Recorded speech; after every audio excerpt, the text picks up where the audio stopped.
नमस्कार दोस्तों, आज है 2 अक्टूबर और 2 अक्टूबर को मनाई जाती है गांधी जयंती। तो गांधी जयंती की आप सभी लोगों को बहुत बहुत शुभकामनाएं। दोस्तों, 2 अक्टूबर के जितने भी इम्पोर्टेंट कुछ करंट अफेयर के क्वेश्चन बन सकते थे उन सभी को आज हम डिस्कस करने जा रहे हैं। इन प्रश्न के साथ साथ हम इनसे जरूरी जुड़े हुए महत्वपूर्ण तथ्य के बारे में भी जानेंगे। तो दोस्तों, बने रहिए हमारे साथ और चलते हैं आज के पहले प्रश्न की ओर। हमारा आज का पहला प्रश्न है कि IIFL Huron India rich list 2021 में कौन सीट्स पर है। दोस्तों, हुरन इंडिया रिच लिस्ट के द्वारा ये एक पत्रिका है जो कि हर वर्ष रिच यानी कि अमीर लोगों की एक सूची जारी करती है।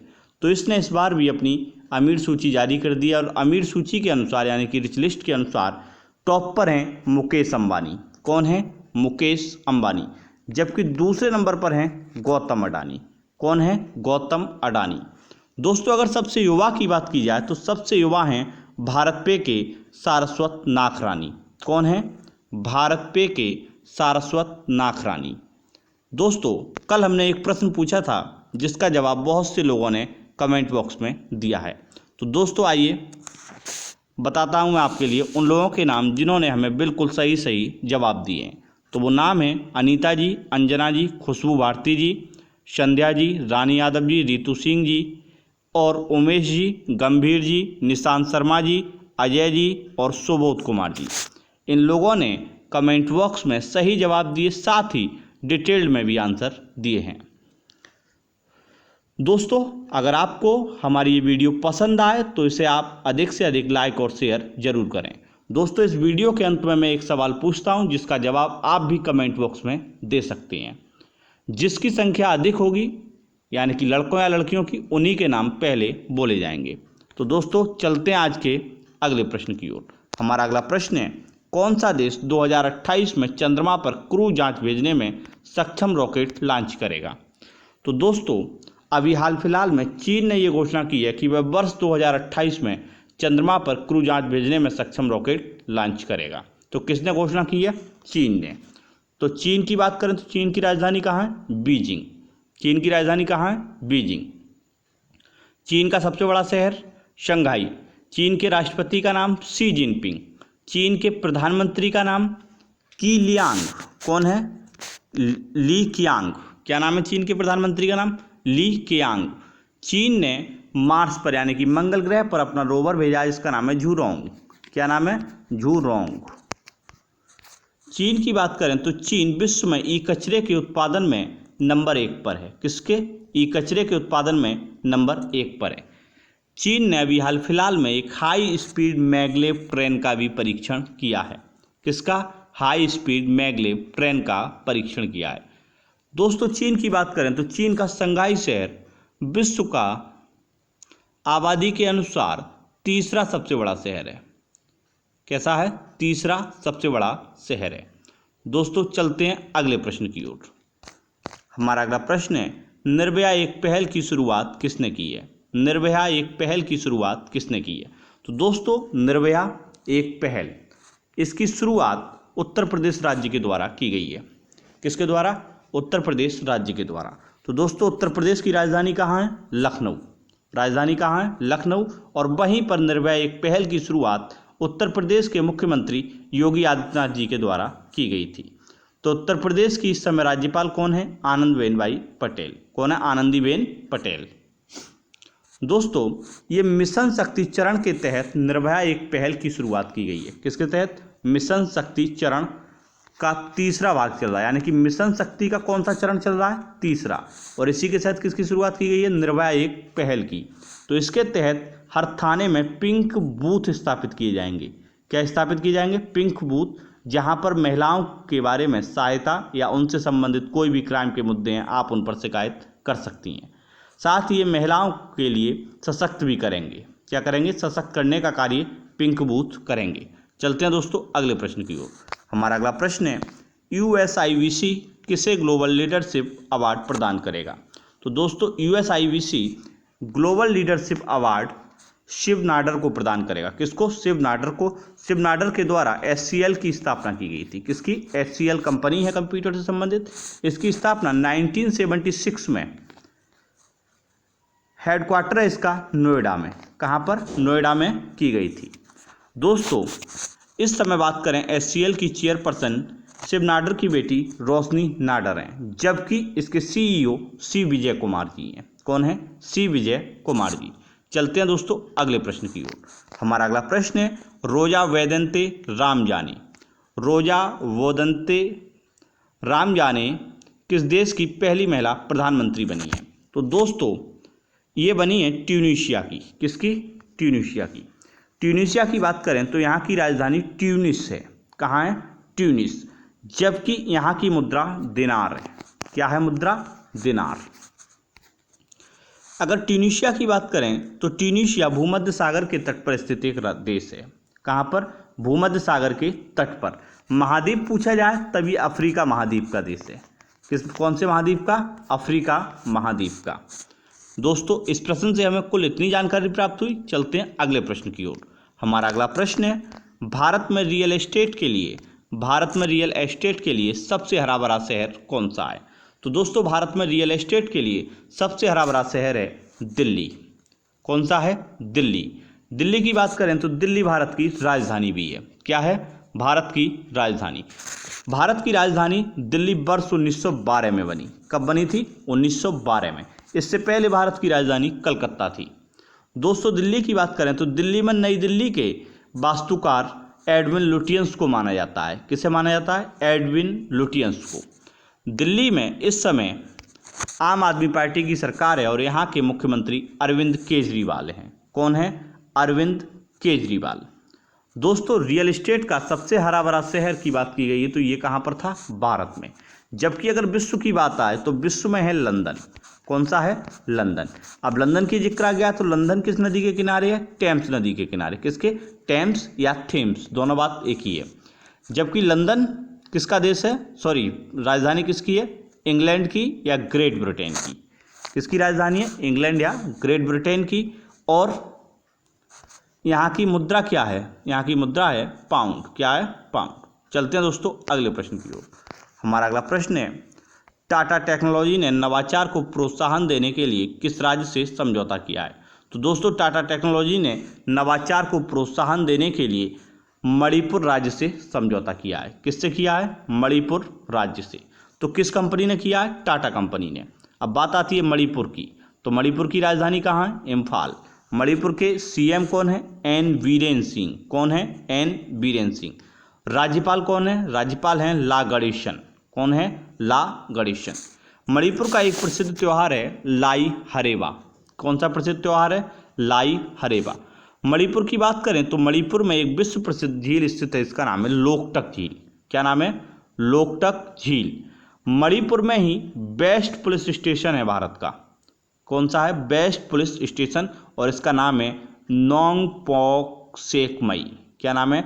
नोंगपोक सेकमई। ये कहाँ पर है? मणिपुर में है। मणिपुर की बात करें तो मणिपुर में केवल लामजाओ और सिरोही नेशनल पार्क भी है। तो दोस्तों चलते हैं अगले प्रश्न की ओर। हमारा अगला प्रश्न है श्याम सुंदर जियाणी को लैंड फॉर लाइफ अवार्ड किस राज्य ने दिया है? तो दोस्तों श्याम सुंदर जियाणी को land for life award Rajasthan सरकार ने दिया है। किसने दिया है? राजस्थान सरकार ने। राजस्थान की बात करें तो राजस्थान के मुख्यमंत्री इस समय कौन है? अशोक गहलोत जी। कौन है? अशोक गहलोत जी। जबकि राज्यपाल कौन है? कलराज मिश्र। राज्यपाल कौन है? कलराज मिश्र। राजस्थान की राजधानी कहाँ है? जयपुर में। दोस्तों राजस्थान से संबंधित एक दो इंपॉर्टेंट फैक्ट और जान लेते हैं। राजस्थान के जयपुर में ही पहला अंगदाता स्मारक खोला गया है। तो पहला अंगदाता स्मारक कहाँ पर है? राजस्थान के जयपुर में। जबकि राजस्थान में ही स्टैच्यू ऑफ पीस की स्थापना की गई है पाली जिले में। किस जगह की गई है? स्टैच्यू ऑफ पीस की स्थापना पाली जिले में। यहाँ पर बात करें राजस्थान की तो यहाँ पर Ranthambore national park, Keoladeo Ghana national park, Sariska national park, desert national park जैसे पार्क भी स्थित हैं। चलते हैं दोस्तों अगले प्रश्न की ओर। हमारा अगला प्रश्न है एल्डर लाइन हेल्पलाइन का नंबर क्या है? दोस्तों अभी हाल फिलहाल में सामाजिक न्याय एवं आधिकारिकता मंत्रालय द्वारा बुजुर्गों यानी कि वरिष्ठ नागरिकों के लिए एल्डर लाइन शुरू की गई है और इस हेल्पलाइन का नंबर है 14567। क्या है? 14567। तो दोस्तों ये शुरू किसने की है? सामाजिक न्याय एवं आधिकारिकता मंत्रालय के द्वारा। चलते हैं दोस्तों अगले प्रश्न की ओर। हमारा अगला प्रश्न है, गुजरात विधानसभा की पहली महिला अध्यक्ष कौन बनी है? गुजरात विधानसभा की पहली महिला अध्यक्ष कौन बनी है? तो दोस्तों गुजरात विधानसभा की पहली महिला अध्यक्ष बनी है नीमाबेन आचार्य। कौन बनी है? नीमाबेन आचार्य। गुजरात की बात करें तो गुजरात की राजधानी कहाँ पर है? गुजरात की राजधानी है गांधीनगर। कहाँ है? गांधीनगर। गुजरात की बात करें तो गुजरात हमारे पश्चिमी तट पर स्थित है। कहाँ पर है? पश्चिम में। और गुजरात राज्य की सीमा सर्वाधिक समुद्र के साथ भी लगती है। किसके साथ? समुद्र के साथ। यहाँ पर कच्छ की खाड़ी और खंबात की खाड़ी भी है। कौन सी है? कच्छ की खाड़ी और खंबात की खाड़ी। गुजरात में एक बंदरगाह है जिसका नाम है दाहेज बंदरगाह। क्या है? दाहेज बंदरगाह। ये बंदरगाह भारत का रसायन बंदरगाह भी है। क्या है? रसायन बंदरगाह।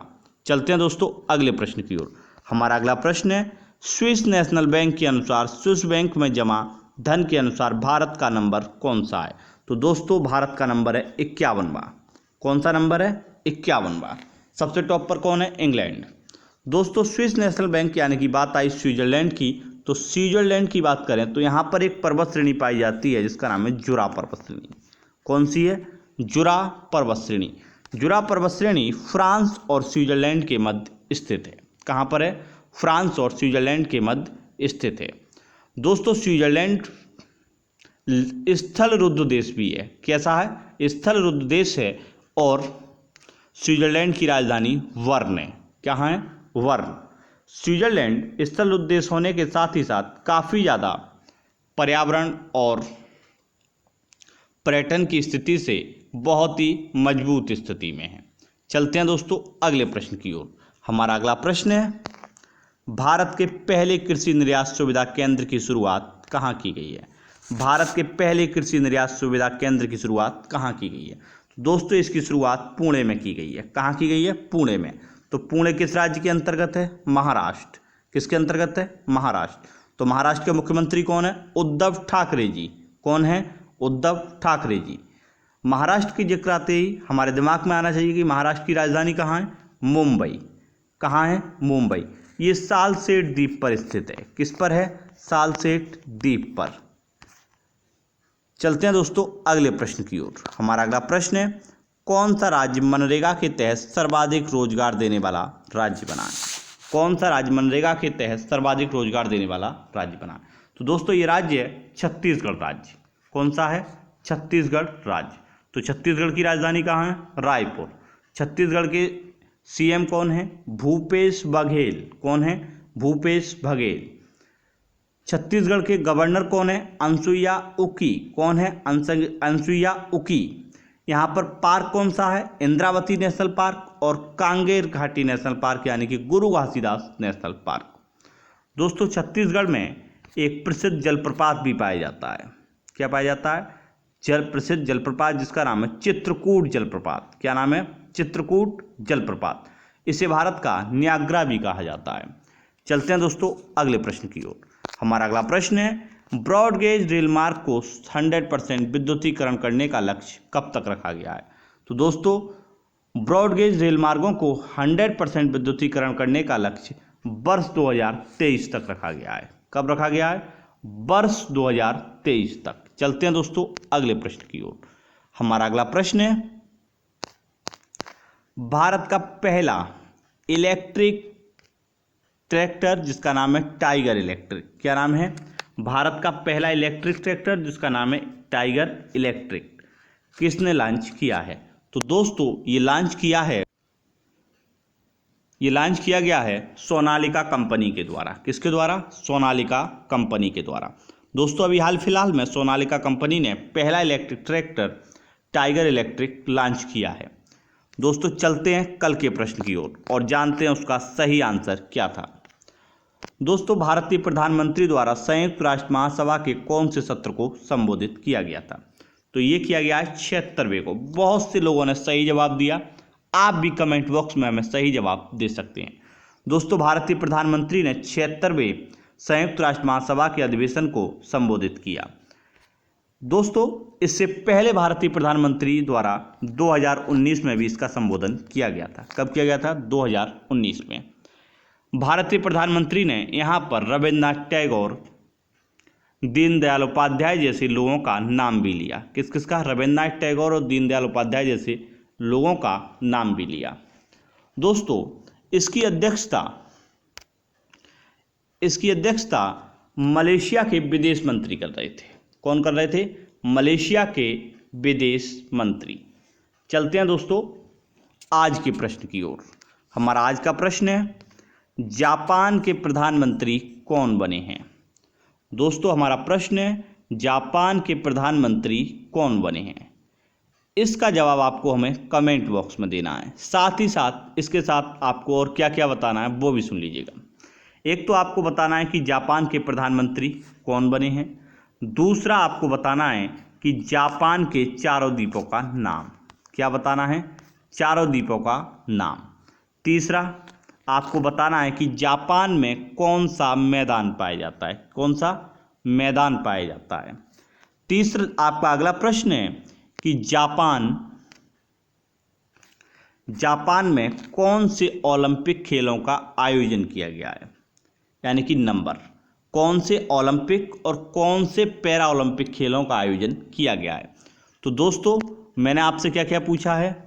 जापान के प्रधानमंत्री का नाम, साथ ही जापान में कुल कितने द्वीप हैं, यानी कि द्वीप जो बड़े 4 हैं उन्हीं का नाम, साथ ही जापान में टोक्यो खेलों का और पैरा ओलंपिक खेलों के कौन से नंबर का आयोजन किया गया है, साथ ही जापान में जो मैदान पाया जाता है उसका क्या नाम है। इन सभी प्रश्नों का जवाब आप हमें कमेंट बॉक्स में ज़रूर दीजिएगा, क्योंकि इससे ना सिर्फ आपकी प्रैक्टिस बढ़ेगी बल्कि आप लोगों का भी मनोबल ऊंचा होगा। साथ ही मुझे भी ऊर्जा मिलती है जब आप मुझे सही जवाब देते हैं, और खुशी उत्पन्न होती है कि स्टूडेंट्स बहुत ही अच्छा प्रयास कर रहे हैं। तो दोस्तों, मैं आपके सवालों के जवाब जानने के लिए उत्सुक हूँ। जो भी मैंने सवाल किया है उसके जवाब आप हमें कमेंट बॉक्स में ज़रूर दीजिएगा। साथ ही उससे जुड़ी हुई महत्वपूर्ण जानकारियाँ भी आप कमेंट बॉक्स में हमें भेज सकते हैं।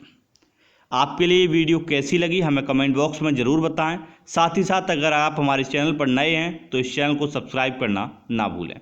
इस वीडियो को अधिक से अधिक लाइक और शेयर करें। धन्यवाद दोस्तों।